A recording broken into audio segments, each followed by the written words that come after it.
Oke, Assalamualaikum warahmatullahi wabarakatuh. Perkenalkan, nama saya Ahmad Isudin Saputra. Di sini saya akan menjelaskan sedikit mengenai keamanan jaringan atau network security. Jadi, keamanan jaringan dalam jaringan komputer itu sangat penting, yaitu untuk memantau akses jaringan dan mencegah penyalahgunaan sumber daya jaringan yang tidak berwenang. Misalnya kalau ada yang mengganggu suatu jaringan, yang mengakses suatu jaringan tersebut. Nah, orang di sini, orang yang mengatur jaringan ini dikontrol dinamakan administrator jaringan. Terus selanjutnya kita eh, mempelajari tentang prinsip keamanan jaringan. Nah, prinsip keamanan jaringan ini dibedakan menjadi 5. Yang pertama itu kerahasiaan yang berhubungan dengan hak akses untuk membaca data, informasi, dan suatu sistem komputer. Lalu yang kedua itu integritas yang berhubungan dengan hak akses untuk membaca data, informasi, dan suatu sistem komputer. Terus yang ketiga itu integritas. Terus dalam integritas ini suatu sistem komputer dapat dikatakan aman jika suatu data atau informasi hanya dapat diubah oleh pihak yang telah diberi.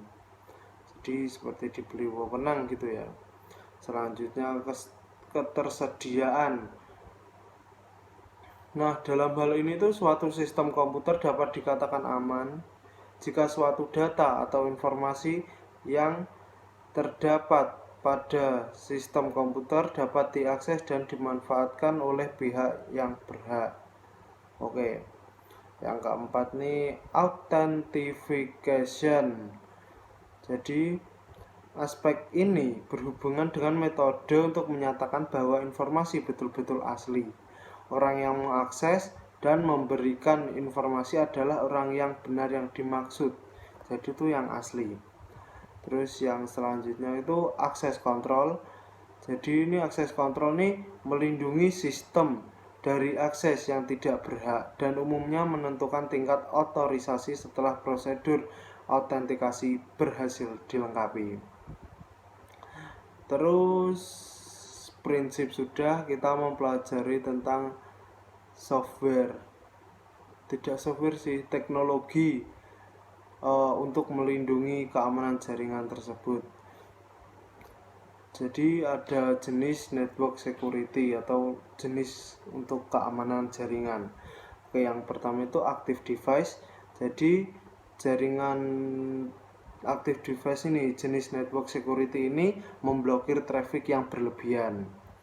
Nah, terus ada yang hampir sama yaitu passive device. Nah, untuk passive device ini melaporkan traffic yang tidak diinginkan. Jadi yang tadi memblokir, yang ini melaporkan traffic. Yang ketiga preventive device. Jadi perangkat ini memindai dan mengidentifikasi potensi dari masalah keamanan. Misalnya penetrasi testing device. Terus ada firewall. Firewall itu sistem keamanan jaringan yang mengatur traffic network berdasarkan beberapa protokol. Terus firewall biasanya digunakan di jaringan pribadi untuk mencegah akses yang tidak sah dari internet, kayak memblokir tersebut. Terus konfigurasi firewall yang ideal terdiri dari perangkat berbasis hardware dan software. Terus selain firewall itu ada antivirus. Jadi alat yang digunakan untuk mendeteksi dan menghapus perangkat lunak yang berbahaya. Selanjutnya content filtering. Jadi content filter. Nah, itu sudah sedikit ya, content filter.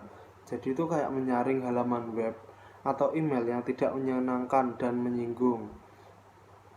Jadi content filtering ini digunakan sebagai bagian dari firewall di perusahaan maupun komputer pribadi.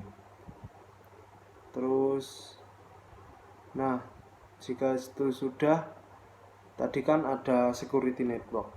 Nah, ini ada teknologi terbaru. Setelah saya baca-baca tadi, baca artikel dan sebagainya, itu ada teknologi baru untuk meretas keamanan jaringan ini. Yang pertama itu deepfake. Pasti sudah pernah mendengarkan. Jadi deepfake ini teknologi yang memungkinkan seseorang memanipulasi video atau audio dengan cara yang amat sangat nyata.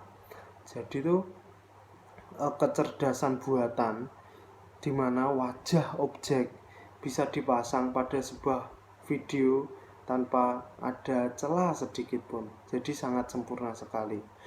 Terus kemunculan deepfake ini awalnya itu hanya untuk hiburan semata. Terus semakin lambat laun teknologi semakin canggih, ya kan? Itu banyak menyebar berita palsu, hoax dan sebagainya. Terus selain deepfake, peretas terbaru itu ada komputasi kuantum. Terus komputasi kuantum ini Google yang menciptakannya. Jadi Google tuh baru berhasil membangun komputer kuantum. Komputer kuantum ini sebuah teknologi fisika kuantum diaplikasikan ke daya komputasi. Terus ia memiliki kemampuan yang luar biasa, yaitu untuk memecahkan enkripsi yang saat ini tidak bisa terpecahkan, seperti transaksi blockchain atau kartu kredit seperti itu. Jadi sangat mudah meretas jika kita menggunakan ini tadi, komputasi kuantum. Nah, yang selanjutnya itu konektivitas 5G, 5G, 5G. Ini kan baru 5G ini. Dengan konektivitas 5G ini, internet dan bandwidth akan semakin cepat sehingga mendukung banyak perangkat dan kemudian berbasis internet. Meski seperti itu, yang sangat kencang dan sangat enak digunakan, pasti banyak resiko tersendiri. Untuk meretas terobosan terbaru, jadi ada peretasan terbaru yang tidak pernah kita dengar, itu ada gitu, jadi masih baru. Yang selanjutnya itu IoT, Internet of Things, pasti sudah pernah mendengar juga. IoT ini jaringan yang secara khusus dibuat untuk disematkan ke gadget agar dapat terhubung ke internet. Nah, misalnya itu ada kamera. Nah, kamera ini menggunakan jaringan WiFi. Jadi misal ditaruh ke perusahaan untuk memata-matai, kita hanya menggunakan gadget. Kita hanya menggunakan gadget untuk mengeceknya dan kita akan mengetahui semuanya dalam perusahaan tersebut. Terus selanjutnya itu ada AI, Artificial Intelligence. Jadi kecerdasan buatan AI ini banyak sekali diaplikasikan di berbagai hal kehidupan kita sehari-hari.